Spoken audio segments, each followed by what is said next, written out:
Made for Me, Chapter 45. The next morning, they awoke in each other's arms. "I love your passion," he said admiringly, his gaze staying on her eyes. "And I truly do love you." The rush Danielle felt the night before when he said the words came again. Lars pushed his arm under her pillow, drawing her close.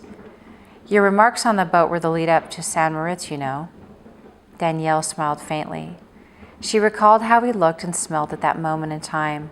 She also remembered what else had been on her mind. "I'm sorry," he said softly. Danielle waited a moment considering her words. She touched his chin. "Sometimes it's not very helpful you can read me so well." She didn't need to mention Andre by name. They both knew her thoughts had included him.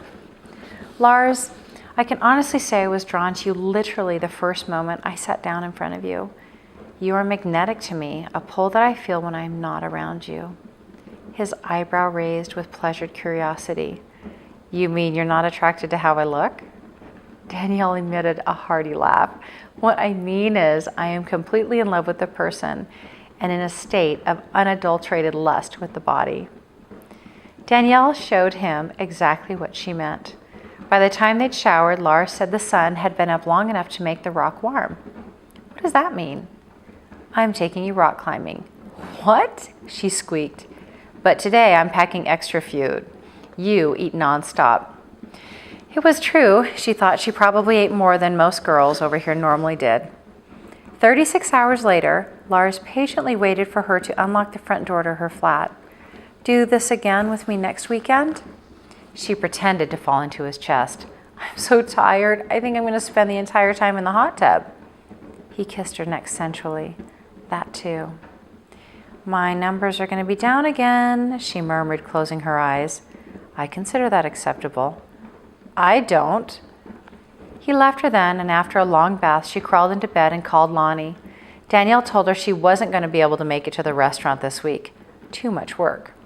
"I have the staff, Danielle. Don't worry about it." Danielle's next call was to her father.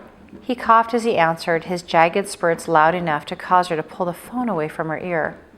"Tell me about your weekend," he said when he could finally speak. Her chest tightened with anxiety. "You think this is it, don't you?" she asked quietly. "Maybe so." Danielle barely made it off the call without crying.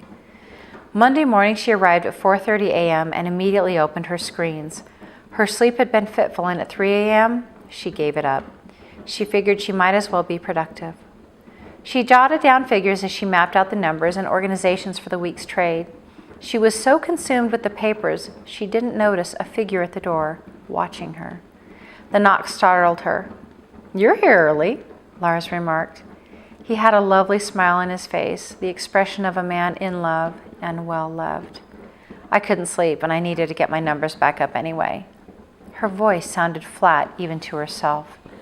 The lines of his mouth dropped, but then he took in her appearance and manner. "How long have you been here?" he questioned. Danielle scrunched her mouth to one side, looking at the clock. "An hour and a half." Lars walked into the room and sat down in front of her. "Tell me," he said, low and intense, his managing director tone, not the one to ignore. "My father, I don't think he has much time left." "What can you do?" "Work and wait," she replied. The first trader of the morning walked by the office. "What are you not telling me?" Danielle watched another trader walk by her open door.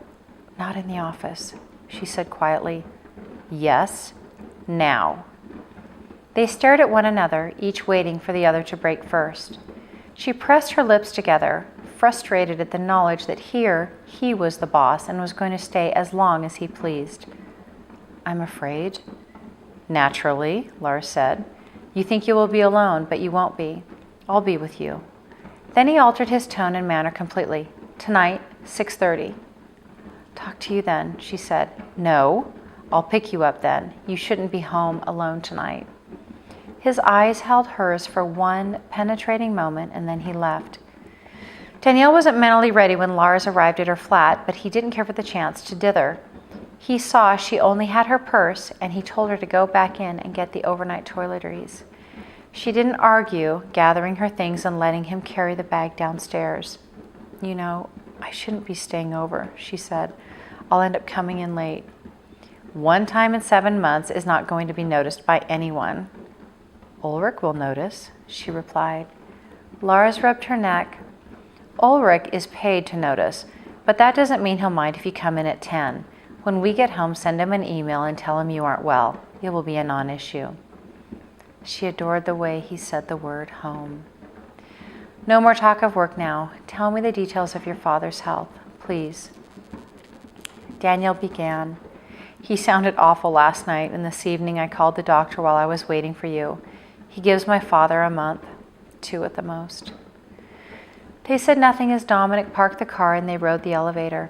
Inside his flat, he encouraged her to make herself comfortable, and she chose the chaise lounge, drawing the thick fur covering over her. A chill was present in the air, and what she really wanted was to take a hot bath. Lars brought a cup of hot tea to her and sat down beside her. Lars, why didn't you ever have children when you were married? That came out of nowhere. She sighed. I was thinking of my dad. He always wanted grandchildren, and because I couldn't or can't, I just feel bad for him. Lars nodded. To answer your question, initially I wasn't all that interested. Too busy with work, and later on, it became apparent she and I were incompatible on several levels, and having a child wasn't going to help the situation. After that, I just figured that kids were probably not going to be in it for me. My career, low chances of finding the right person or a person who I could satisfy or could satisfy me. I put the subject out of my mind. I'm sorry, she said, her lower lip trembling. For what? Not being able to have my child? Danielle, I see my future with you in it as wonderful and fulfilling. Actually, I could see myself adopting with you. Really? His fingers touched her chin again. I'm sorry your dad may not be able to see what comes of us because I think it's going to be good. Danielle's chin trembled and she removed her teacup and set it on the table. His hands framed her face as he kissed away her fears while enveloping her with his affection. As the moments went by, the deep ache she felt was replaced by a sense of optimism for her life here. She had Lars, as well as Max and Giles, Glenda and her husband, Stephen and Lonnie, even Benny and Johan. They were all quality people. Maybe one day Andre might become a friend again, and at least one that she could see socially at the marina or in the restaurant. A shiver went through her then, and he pulled back to look at her with concern. Are you feeling sick? No, but a hot bath sounds great. Would you mind? Lars was already removing the fur. Not at all. I'll make dinner while you enjoy my tub. He ran the water, gave her one of his dark blue bathrobes, and left her alone. He did have bath salts, and she used a shower gel to create suds. Her eyes closed, the warm water lapping over her shoulders when she heard the door open. She looked over and saw Lars peering around the corner. May I come in? Of course. Come sit at the edge. Danielle lifted a foam-covered hand from under the water. Thank you for taking care of me. Lars stroked his finger along the top of her palm, the suds separating. Danielle, I've waited a very long time to find someone worth taking care of. Her lips wavered. I love you, Lars. He touched her cheek with the back of his forefinger. For a long time, I hope.